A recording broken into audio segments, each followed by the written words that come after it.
ವಿನಯ್ ಕುಲಕರ್ಣಿಯವ್ರು ಇಲ್ಲಿ ಈ ಭಾಗದಾಗ ಚಲೋ ಕೆಲಸ ಮಾಡ್ಯಾರ್ರಿ. 100ಕ್ಕೆ 100 ಅವರೇ ಗೆಲ್ತಾರೆ. ಬಡಬಗ್ಗರಿಗೆಲ್ಲ ಉಪಚಾರ ಮಾಡ್ಯಾರ್ರಿ. ಅವ್ರದ ಒಂದು ತನ್ನ ಉಂಡೇವ್ರಿ. ಅವ್ರ ಪರವಾಗಿ ಅದೇವ್ರಿ. ನಾವು ಅವರು ಜನಸೇವೆ ಮಾಡ್ಯಾರ ಅಂದ್ರೆ ನಾವು ಅವ್ರ ಸೇವೆ ಮಾಡ್ತೀವಿ.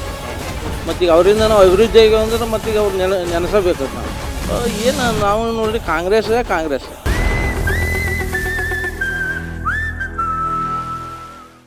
ಮತ್ತೊಬ್ಬರು ಮುಖಂಡರು ಸಿಕ್ಕಿದ್ದಾರೆ, ಅವ್ರನ್ನ ಮಾತಾಡ್ಸೋಣ. ಸರ್, ಹೇಗಿದೆ ಇಲ್ಲಿ ಧಾರವಾಡ ಗ್ರಾಮೀಣ ಭಾಗದಲ್ಲಿ ಅಭಿವೃದ್ಧಿ ಹೇಗಾಗಿದೆ? ಈಗ ಕಳೆದ 3 ವರ್ಷಗಳಿಂದ ಕಾಂಗ್ರೆಸ್ ಶಾಸಕರಿದ್ದಾರೆ, ಅದಕ್ಕಿಂತ ಮುಂಚೆ BJP ಅವರಿದ್ದರು.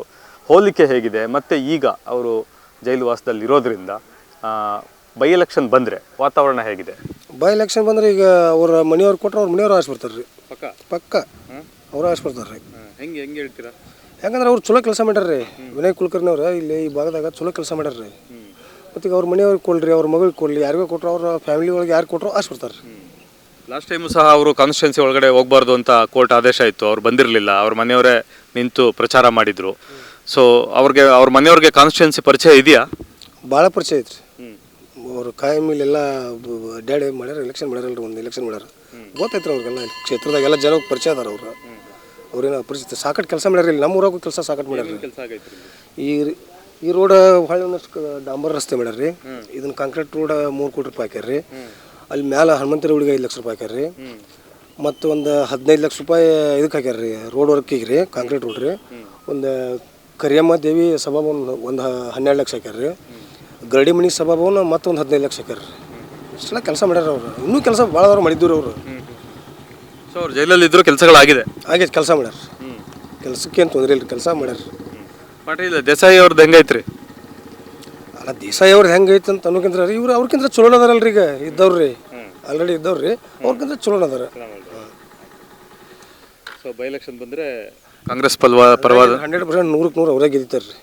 ಅವರೇ ಗೆಲ್ತಾರೆ. ಅವ್ರ ಮನೆ ಅಲ್ಲೇ ಮನೆಯಾಗಿದ್ರು ಗೆಲ್ತಾರೆ. ಅಲ್ಲೇ ಅಷ್ಟು ಅಭಿಮಾನ ವಿನಯ್ ಕುಲಕರ್ಣಿ ಮೇಲೆ ಐತ್ರಿ ನಮ್ಮ ಕ್ಷೇತ್ರದಾಗ.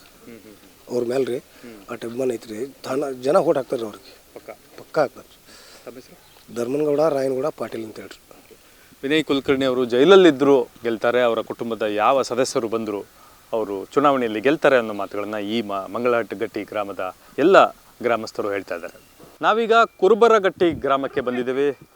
ಇಲ್ಲಿ ಸಾಕಷ್ಟು ಜನ ಮಹಿಳೆಯರಿದ್ದಾರೆ, ಅವ್ರನ್ನ ಮಾತಾಡ್ಸೋಣ. ಅವರೇ, ಏನು ನಿಮ್ಮ ಹೆಸರು? ನಮ್ಮ ಹೆಸರು ಪಾರವ್ವ ಮೇಟಿರಿ. ಇಲ್ಲಿ ಹೆಂಗ್ ಕೆಲಸ ಆಗೈತೆ ಕಳೆದ 3 ವರ್ಷದಿಂದ? ಚಲೋ ಮಾಡಿಸ್ಯಾರ್ರಿ. ಒಳ್ಳೆಯವ್ರ ಅದಾರ್ರಿ ಅವ್ರು. ವಿನಯ್ ಕುಲಕರ್ಣಿಯವ್ರಿ ಒಳ್ಳೆಯವ್ರ ಅದಾರ್ರಿ. ಎಲ್ಲ ಚಲೋ ಮಾಡಿಸ್ಯಾರ್ರಿ. ಬಡಬಗ್ಗರಿಗೆಲ್ಲ ಉಪಚಾರ ಮಾಡ್ಯಾರ್ರಿ.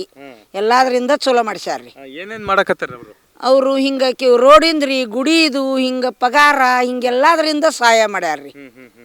ಒಳ್ಳೆಯವ್ರ ಅದಾರ್ರಿ ಅಣ್ಣಾರ ಅವ್ರಿಗೆ. ಅವರು ಎಲೆಕ್ಷನ್ ಬರಕಾಗಿರ್ಲಿಲ್ಲ, ಅವ್ರ ಮನೆಯವರೆಲ್ಲ ಬಂದಿದ್ರು. ಹೌದ್ರಿ, ಬಂದಿದ್ರಿ. ಅವ್ರ ಮನೆಯವ್ರು ಬಂದಿದ್ರಿ. ಇಲ್ಲಿ ಗುಡಿಗೆ ಅದು ಬಂದಿದ್ರಿ. ಎಲ್ಲ ದೇವ್ರಿ ದಿಂಡ್ರಿಗೆ ಎಲ್ಲ ಹೆಲ್ಪ್ ಮಾಡ್ಯಾರ್ರಿ. ಚೆನ್ನಾಗಿದೆ, ಎಲ್ಲ ಚೆನ್ನಾಗಿ ಅದಾರ. ಈಗ ಅವರು ಜೈಲ್ಗೆ ಹೋಗೋರು ಗೊತ್ತಾ ನಿಮ್ಗೆ? ಗೊತ್ತೈತ್ರಿ. ಈಗ ಮಿಸ್ ಆಗಿ ಬೈ ಎಲೆಕ್ಷನ್ ಬಂದ್ರೆ ಹ್ಞೂನ್ರಿ, ನಿಮ್ಗೆ ಯಾರ ಪರವಾಗಿ ಒಲವಿದೆ? ನಮಗ ಅಣ್ಣಾರ ಪರವಾಗಿ ಅದೇವ್ರಿ. ನಾವು ಅಣ್ಣಾರ ಪರವಾಗಿ ಅದೇವ್ರಿ. ನಾವು ಅವ್ರದ ಒಂದು ತನ್ನ ಉಂಡೇವ್ರಿ. ಅವ್ರ ಪರವಾಗಿ ಅದೇವ್ರಿ. ನಾವು ಪಕ್ಕಾರಿ. ಅವ್ರ ಮನೆಯವ್ರು ಯಾರು ನಿಂತ್ರೆ ಓಟ್ ಹಾಕ್ತೀರಾ? ಹಾಕ್ತೇವ್ರಿ. ಅವ್ರ ಮನೆಯವ್ರು ನಿಂತ್ರ ಅವ್ರಿಗೆ ಹಾಕ್ತೇವ್ರಿ ಅಣ್ಣಾರಿಗೆ. ಅವ್ರು ನಮ್ಮ ಅಣ್ಣಾರ ಅಂತ ತಿಳ್ಕೊಂಡೇವ್ರಿ. ನಿಮ್ಗೇನ್ ಅನ್ಸುತ್ತೆ? ನಮಗೂ ಅದೇ ತರ ಅನಿಸ್ತತ್ರಿ. ಅಣ್ಣಾರು ಒಳ್ಳೆಯವ್ರದಾರ್ರಿ. ಅವರು ಜನಸೇವೆನೂ ಮಾಡ್ತಾರ್ರಿ. ಅವರು ಜನಸೇವೆ ಮಾಡ್ಯಾರ ಅಂದ್ರೆ ನಾವು ಅವ್ರ ಸೇವೆ ಮಾಡ್ತಾವ್ರಿ. ಒಳ್ಳೆಯವ್ರ ಬಂದು ಹೋಗ್ತಾರ್ರಿ ಸರ, ಬಂದು ಹೋಗ್ತಾರ್ರಿ. ಹಳ್ಳಿಯವರು ಏನೇನು ಕೆಲಸ ಮಾಡ್ಯಾರ ಅದು ನಮಗೆ ಖುಷಿ ಐತ್ರಿ. ಮತ್ತು ಅವ್ರ ಖುಷಿ ತಕ್ಕ ನಾವು ಅವ್ರಿಗೆ ಓಟ್ ಹಾಕ್ತೇವ್ರಿ. ನೀರಾವರಿ ಎಲ್ಲ ಚೆನ್ನಾಗಿದೆ ಅಲ್ಲಿ? ಆಗೈತ್ರಿ. ನೀರಾವರಿ ಆಗೈತ್ರಿ. ಇದು ಮಳೆ ರಸ್ತೆನೂ ಆಗೈತ್ರಿ. ಗುಡಿ ಗುಂಡಾರ್ರಿ, ಬಡಬಗ್ರ ಅದಾರ್ರಿ. ಕುಡಿಯೋ ನೀರಿಗೆಲ್ಲ ವ್ಯವಸ್ಥೆ ಆಗಿದೆಯಾ? ಆಗೈತ್ರಿ ಸರ್. ನಲ್ಲಿಗೆ ನೀರೆಲ್ಲ ಬರ್ತತ್ರಿ. ನೀರೇನು ಬರ್ತೈತ್ರಿ. ಏನು ನೀರಿಂದ ಏನು ತೊಂದರೆ ಇಲ್ರಿ. ಹಳ್ಳಿಗೆ ತೊಂದರೆ ಇದ್ರು ನಮ್ಮ ಊರಿಗೆ ತೊಂದರೆ ಇಲ್ರಿ. ತೊಂದರೆ ಇಲ್ರಿ. ಬೈ ಎಲೆಕ್ಷನ್ ಬಂದ್ರೆ ಏನ್ ಮಾಡ್ತೀರ ಹಂಗಾರೆ? ಬೈ ಎಲೆಕ್ಷನ್ ಬಂದ್ರೆ ಅನ್ನಾರ್ಕಂತ ಹೋಗ್ತೇವ್ರಿ. ವಿನಯ್ ಅನ್ನಾರಂತಕ ಪಕ್ಕ ರೀ. ನಾವು ಬೇಡ್ತೇವ್ರಿ. ಏನು ಬೇಡಿಕೆ ಬೇಕು ಅನ್ನೋದು ಅವ್ರನ್ನ ಬೇಡ್ತೇವ್ರಿ. ನಮ್ಮ ಅಣ್ಣಾರನ್ನ ತಂಗ್ಯಾರಿಗೆ ಹಿಂಗೆ ಕೊಡ್ರಿ ಅಂತ ಬೇಡ್ತೇವ್ರಿ. ನಮಗೆ ಕೊಡ್ರಿ ಅವ್ರು. ನಾವು ಬೇಡ್ ತಿಂತೇವ್ರಿ. ನಾವು ಬಡವ್ರಿ ಬೇಡ್ ತಿಂತೇವ್ರಿ ಅಣ್ಣಾರ. ನಾವು ಕೂಲಿ ಮಾಡಿ ತಿನ್ನೋವ್ರಿ. ನಾವು ಯಾವತ್ತಿದ್ರು ದುಡಿಯೋರಿ ಹೊಲ್ದಾಗ. ಮತ್ತು ನಮಗಿಲ್ಲ ಅಂದ್ರೆ ಅಣ್ಣಾರ ಕೊಡ್ರಿ, ನಮಗೆ ಇಂಥ ಇದಿಲ್ಲ ಅಂತ ಅವ್ರ ಕಡೆ ಬೇಡಿಕೆ ಬೇಕೇವ್ರಿ. ನಾವು ಮಾಡ್ಕೊಡ್ತಾರೆ. ಎಸ್, ಇದು ಈ ಗ್ರಾಮದ ಮಹಿಳೆಯರ ಅಭಿಪ್ರಾಯ. ವಿನಯ್ ಕುಲಕರ್ಣಿ ಅವರು ಅತ್ಯಂತ ಪ್ರಭಾವಶಾಲಿಯಾಗಿ, ಅತ್ಯಂತ ಉತ್ತಮ ಮನಸ್ಸಿನಿಂದ ಮಹಿಳೆಯರಿಗೂ ಸಹ ತುಂಬ ಕೆಲಸವನ್ನು ಮಾಡಿಕೊಟ್ಟಿದ್ದಾರೆ. ಹಾಗಾಗಿ ಎಲೆಕ್ಷನ್ ಬಂದರೂ ಸಹ ನಾವು ಅವ್ರ ಪರವಾಗಿ ನಿಲ್ತೀವಿ ಅನ್ನೋ ಒಂದು ಹೆಮ್ಮೆಯ ಅಭಿಪ್ರಾಯವನ್ನು ವ್ಯಕ್ತಪಡಿಸ್ತಾ ಇದ್ದಾರೆ. ಗ್ರೌಂಡ್ ರಿಪೋರ್ಟ್ ಮುಂದುವರಿತಾ ಇದೆ. ಮತ್ತೊಬ್ಬರು ನಮ್ಮ ಜೊತೆ ಇದ್ದಾರೆ, ಅವ್ರನ್ನ ಮಾತಾಡ್ಸೋಣ. ಯಜಮಾನ್ರೆ, ತಮ್ಮ ಹೆಸರು? ಚಂದ್ರಗೌಡ ಅಯ್ಯನಗೌಡ ಪಾಟೀಲ್, ಯಾವ ಊರು ನಿಮ್ಮದು? ಸಾಕಿನ ಮಂಗಳಗಟ್ಟಿ.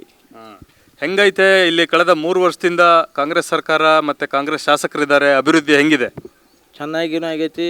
ಅವ್ರಿದ್ರು ಇನ್ನೂ ಕೆಲಸ ಹೆಚ್ಚಿಗೆ ಆಕತಿ. ಅಲ್ಲಿ ಜೈಲಿನಿಂದ ಬಂದ್ರೆ ಭಾಳ ಇಂಪ್ರೂವ್ ಆಕತಿ.